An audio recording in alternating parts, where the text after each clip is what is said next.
എന്തൊക്കെയുണ്ട് വിശേഷം? സുഖമല്ലേ? അപ്പൊ എല്ലാവരും ചാനൽ സബ്സ്ക്രൈബ് ചെയ്തിട്ട് പോണോട്ടാ. അടുക്കളയിലുള്ള അംഗം മാത്രമല്ലേ നിങ്ങൾ കാണാറുള്ളൂ, അരങ്ങത്ത് ഇറക്കണത് എന്താ നിങ്ങൾ കാണാറില്ലല്ലോ. അപ്പൊ അതേ കുറച്ചു നേരം മക്കളുടെ ഒക്കെ ഒന്ന് കളിക്കാന്ന് വെച്ചത് ഇതൊക്കെയാണ് ഇപ്പോഴത്തെ സംഭവങ്ങള്. ഒരു കളിപ്പാട്ട് കൊടുക്കുക, മറ്റാളുടെ തലക്കിട്ട് അടിക്കുക, അത് കഴിഞ്ഞിട്ട് കിട്ടിയ ആള് ഇപ്പുറത്തെ ആളുടെ തലക്കിട്ട് അടിക്കുക. ഇപ്പൊ ഇതൊക്കെയാണ് നിലവിൽ നടന്നുകൊണ്ടിരിക്കുന്നത്. പുതിയതൊന്നും കണ്ടുപിടിച്ചിട്ടില്ല. അപ്പൊ ഇത് എന്ത് ചെയ്താലും ഉറങ്ങാത്തതേ ഒന്നല്ലെങ്കിൽ ഒരാളുണ്ടാവും, അല്ലെങ്കിൽ അടുത്ത ആളുണ്ടാവും. അപ്പൊ ഒരാൾ കിടത്തി ഉറക്കി, മറ്റേ ആള് ദേ ഈ വക അംഗങ്ങളാട്ടോ കരഞ്ഞ് ഉറക്കം വന്ന് തൂങ്ങിയിരിക്കുക, പക്ഷെ എങ്കിലും ഉറങ്ങില്ല. ചേട്ടനാണ് അല്ലെങ്കിൽ അമ്മയാണ് ഉറക്കണമെന്നുണ്ടെങ്കിൽ പിന്നെയും നേരത്തെ കിടന്നുറങ്ങും. പക്ഷെ എൻ്റെ അടുത്താണെങ്കിൽ എന്തേത് ഉറങ്ങൂലട്ടോ. നമ്മൾ അത്ര ഉറങ്ങ് വാവാവോ ഒക്കെ പാടിയാലും എന്തേത് ഉറങ്ങില്ല. അത് കഴിഞ്ഞിട്ട് ദേ ഞാൻ ആട്ടി ആട്ടി ഒന്ന് കിടത്തിയിട്ട് പിന്നെയും അവൻ എന്തോ വാശി കാണിച്ച് ദേ പിന്നെ ഇറങ്ങി നടക്കാനായിട്ട് കാണുന്നത്.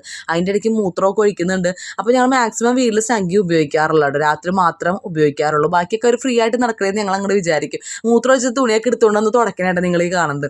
അത് കഴിഞ്ഞിട്ട് ഒന്ന് ആട്ടി ആട്ടി ഉറക്കി ഒന്ന് കിടത്താമെന്ന് വിചാരിച്ചപ്പോഴേക്കും എന്ത് ചെയ്താൽ താഴ്ത്ത് കിടക്കില്ല. അതുകൊണ്ട് പിന്നെയും ഞാൻ കിടത്തി ഉറക്കി. അങ്ങനെ ലാസ്റ്റ് ഒന്ന് കിടത്തി ഉറക്കി അവസാനം ഒരു റിലാക്സേഷൻ ഉണ്ട് ഗൈസ്. അപ്പോൾ ഇന്ന് ഇത്രേ ഉള്ളൂ. ബൈ.